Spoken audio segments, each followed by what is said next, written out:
Whoever you are, whomever you love, however you came to be in this community, you are welcome here. You are welcome here.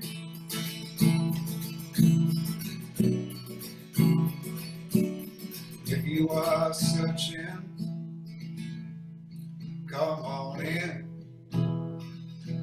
We're all on this journey that starts within. If you got a burden, come lay it on down. Raise up your voices as we gather around. Whoever you are, whomever you love, however you came to be in this community, you are welcome here. You are welcome here.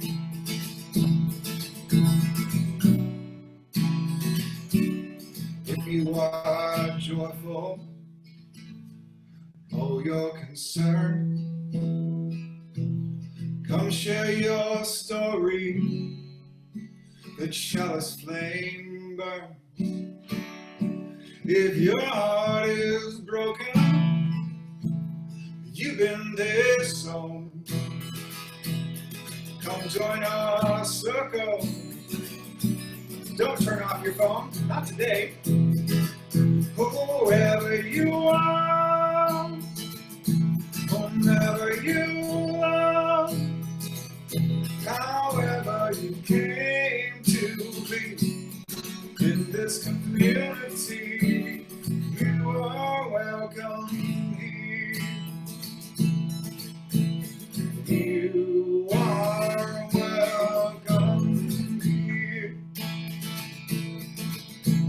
And you're welcome to sing along with me at home, because if you are running, you've got the right to seek sanctuary, guided by the light. If you hear that calling, come join the fight, marching for justice, candles in the night. Whoever you are, whomever you love, however you came to be in this community, you are welcome here. You are welcome here. Maybe you can see that last line with me. You are welcome here. Again. You are welcome. All right, last time, big finish. You are welcome here.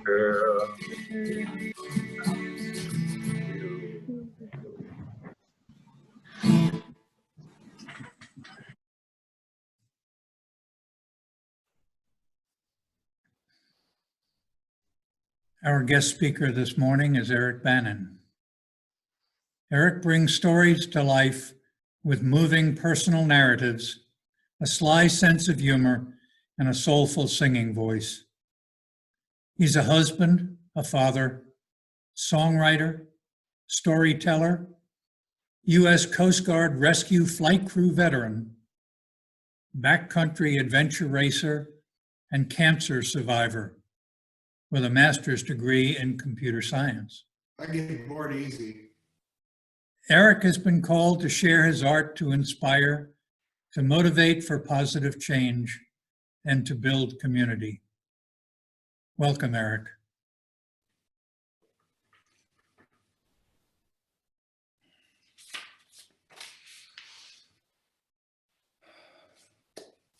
My life flows on in endless song. Above earth's lamentation, I hear the sweet though far off hymn that hails a new creation.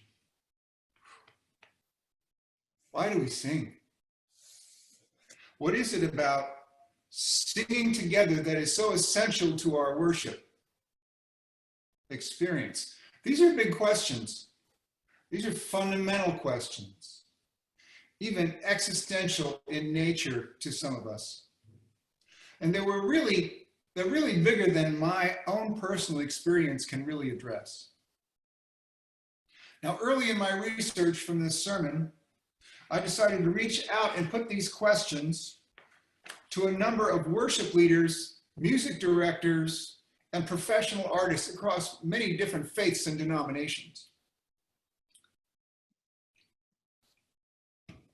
So let's take a look at that first question. Why do we sing? Chris Whitenack, the music director for the Unity Center of Peace in Chapel Hill, replied, "We sing because we can. It's a very natural thing to do, and nearly any being with vocal folds and a resonating cavity can emanate a sound that can be melodic with rhythm. Sound is such a valuable and effective means of communicating a feeling or a state of being. A growl from a lion or a dog certainly conveys a feeling. Singing allows one to take a set of words or notes and express them uniquely. Singing, I like this last line the best. Singing allows us to experience a primitive sensation that is both pleasing and rewarding. A primitive sensation, both pleasing and rewarding. And an interesting contrast, Lynn Kuntz, the music director for the Hinshaw United Methodist Church in Greensboro, Lynn is a dear friend of mine, replied, "We sing to worship God in a creative way, and because we love to make music. Singing is therapeutic, and it feels good." Singing together speaks to the power of corporate worship and helps lift our spirit musically.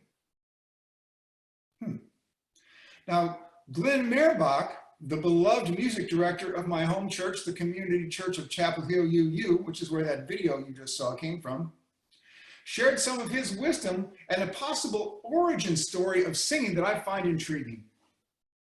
I'm quoting here. He says, "In musical theater, they always say that the reason to sing is because the emotion is too great to be merely spoken. And I think that applies to singing in general.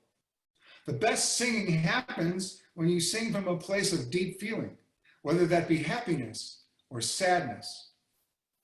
Now, I can imagine the first singing being done in celebration, when extended shouts of joy transformed into held out musical notes.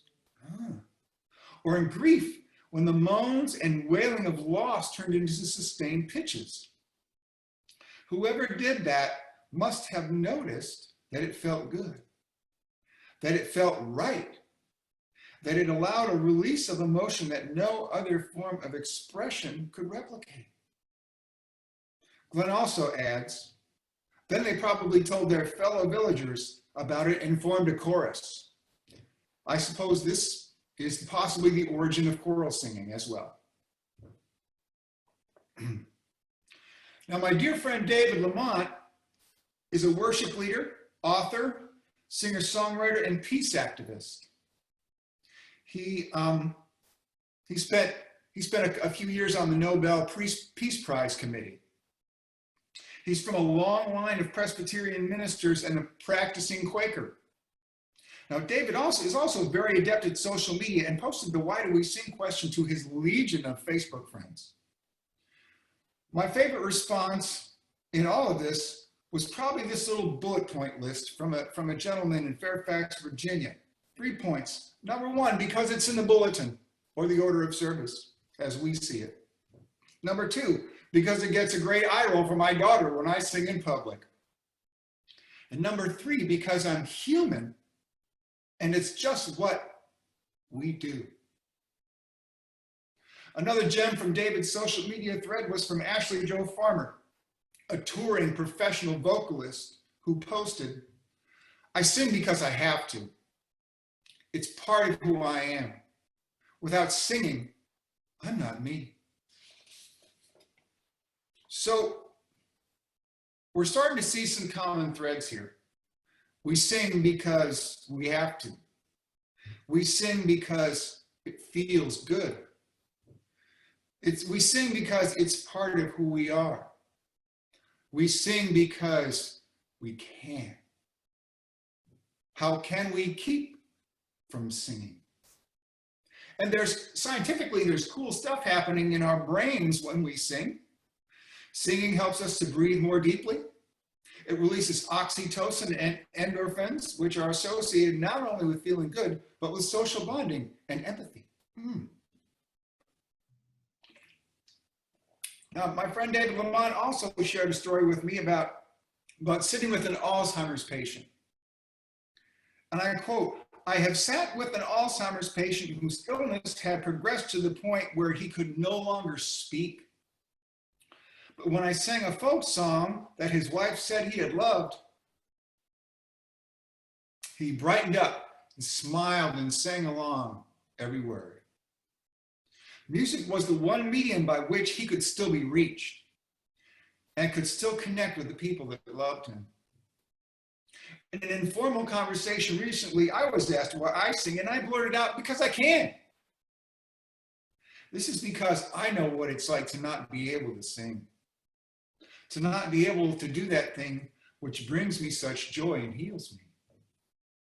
In 2018, I was diagnosed with non-Hodgkin's lymphoma.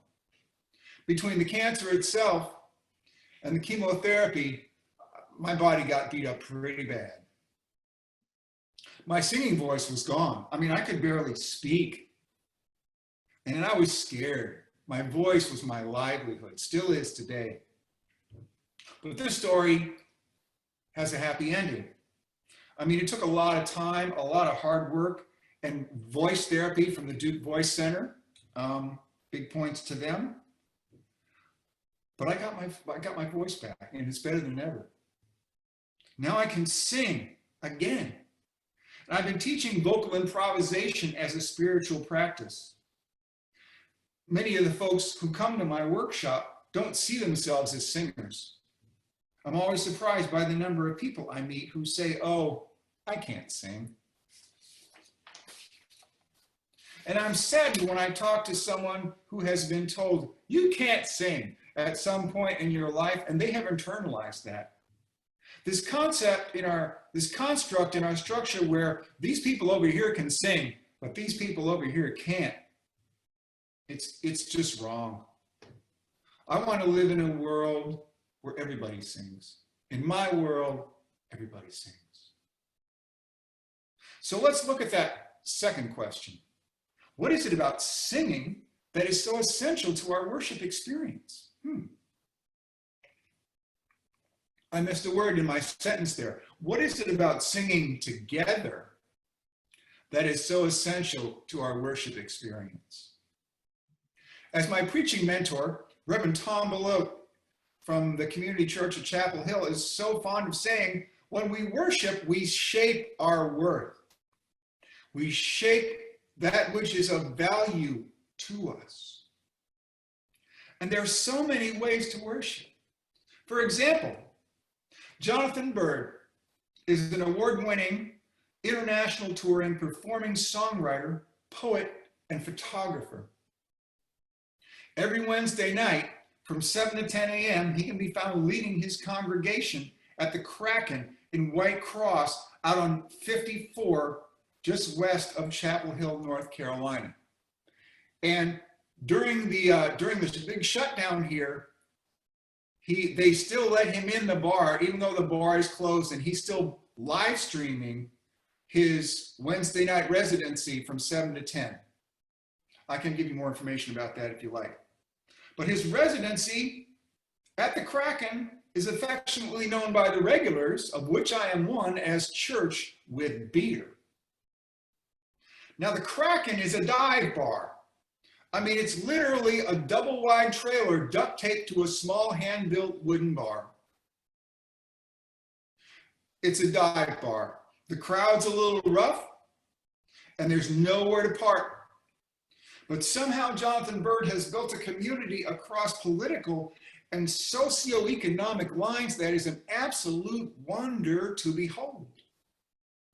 Every Wednesday night, the place is packed to the gills with people putting aside their differences and singing their hearts out to songs he has written and songs he wished he had written. Now, Jonathan's point of view on singing together in community is rather scientific. He often will address his audience by asking, do you know that vibration is everything? Every atom in your body, every particle of dust out there on the sidewalk, on a molecular level, it's all rotating, radiating, gyrating, and vibrating at certain frequencies. Vibration is so important to us. It's why we're here right now. We are here for a very small set of vibrations that we call sound. And another very small set of vibrations that we call light. Different speeds of the same things. Excuse me. Like every string on my guitar is a different speed of the same thing. Like every band on the radio dial is a different speed of the same thing. Like all of our hearts beating inside the room are the same thing. Outside this room and all around the world, different speeds of the same thing. He goes on to say, one of the most powerful things you can do is to sing. Maybe you go to a bar and you sing along to a popular song with 50 other people. Maybe you go to church and sing along with 100 people. Or maybe you go to some big outdoor music festival and you sing along with thousands of people at the same time. However you do it, when you sing, you are harnessing the most fundamental force in the universe. And my takeaway from all that is this. When we sing together, we are all vibrating at a similar frequency. Now, Tim Smith, the music director at the Triangle Unity Church in Raleigh, reinforces this and takes it a step further by saying, literally, we are connected by singing. When we sing, we vibrate our bodies and we use the vibration of our bodies in connection to our environment. Wherever two or more are gathered, each contributes to the environment and each is affected by it. Creating music together builds the foundation for a shared spiritual experience, a collective consciousness. Words spoken can be confusing, misunderstood, misinterpreted, disagreed with, etc. While music sung is felt in the body and transcends conscious knowledge and understanding, thus bringing us closer to the spiritual plane where we are all more connected than separate. Closer to the spiritual plane where we are all more connected than we are separate. Last summer, I had an absolutely amazing, transformative singing experience. I spent a week at the Omega Institute in upstate New York attending a workshop with legendary jazz singer Bobby McFerrin. Now, it was called Circle Songs. The circle singing draws on traditions of chant, gospel, meditation, and mindfulness to create one-of-a-kind choral improvisations. Twice a day, 160 of us or so would gather in a circle in the main hall, and Bobby or one of his cadre of instructors would spontaneously create a song and a number of parts we could all sing together. Now, most of these songs did not use words. They would scatter, improvise, something like this. Boom da do way yo, see you say yo, boom da do way yo, see you say yo. And they would make a little part like that, and they would give it to one section of the group. And then they would harmonize it. Boom, da, tu, way-o, see you say-o. They would build it. They would harmonize it. Then they would do something and counterpoint it to it. Da, do, da, do, da, do, da, do. And then they would, if they were doing really good, then they would get somebody in the middle to solo over it. Now, these riffs, they sounded language-like to me, and I was puzzled at first, and then I realized somebody told me this is the language of music. And Bobby McFerrin explains it like this. One of the reasons I enjoy singing songs without words is because it allows the individual here to bring their own story to the sounds that I make. Now, I've had some very moving musical experiences, but this was a whole nother level. I have never felt so connected to myself, to the others around me, or to the universe. It's like I disappeared into these songs. Now, on the last day of the Circle Song Seminar, Bobby addressed the student body saying, I'm paraphrasing here, sing every day for the rest of your life, because you never know who might hear those notes and be somehow moved in the right direction. You know, I walked away going, I can do that. So this makes me wonder, how can we keep from singing? When I got home, I set up a monthly circle singing workshop at my home church. The first class met, 14 brave souls showed up. We sang, we laughed, we cried. It was transformational. A number of folks in the class had been told their whole lives they were not singers. Yet there they were in the center of the circle, singing their hearts out. Watching those people float out of there at the end of the night, let me know this was the right thing to do. You know, my friend David Lamont says, when we are moved by music, we are disabused of this illusion of separateness and reminded of our fundamental connection. For many people, this is the clearest evidence of the existence of spirit that we encounter. And this fundamental connectional quality of music, to me, makes sharing music a holy practice, whether or not it is considered to be sacred music. So how can we keep from singing? You know, I stumbled upon that hymn that we heard earlier. When I was researching this sermon, I heard some folk musicians singing it, and I was really moved. So I started digging around, and it turns out that hymn was written by an American Baptist minister, Robert Wadsworth Lowry.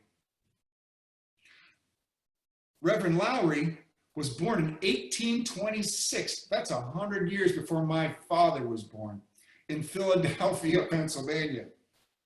That song was first published in 1869 in the songbook Bright Jewels for the Sunday School. Now, Doris Plen in Britain learned the original hymn from her grandmother, and she contributed those additional verses about tyrants trembling sick with fear in 1950, which was then taken up by Pete Seeger and other folk revivalists. It eventually found its way into our hymnal in its current form. When I first heard the song, it completely changed the trajectory, the direction of my sermon. My question went from why do we sing to how can we keep from singing? As Unitarian Universalists, how can we keep from singing? If we believe in the inherent worth and dignity of all persons, how can we keep from singing?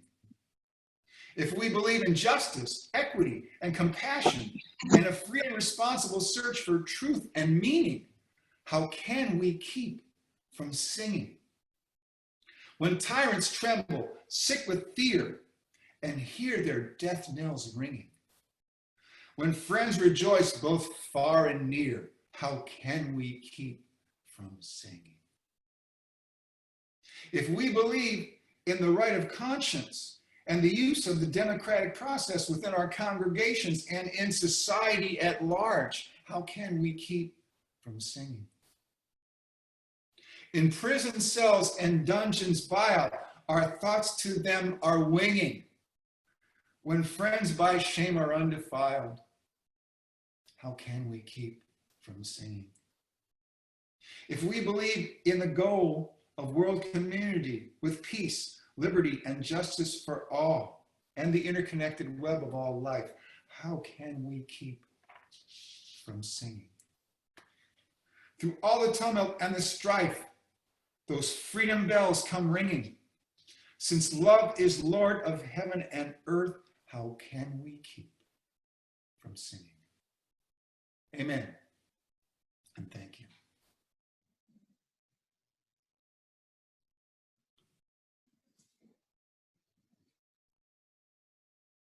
Over to you, Ken.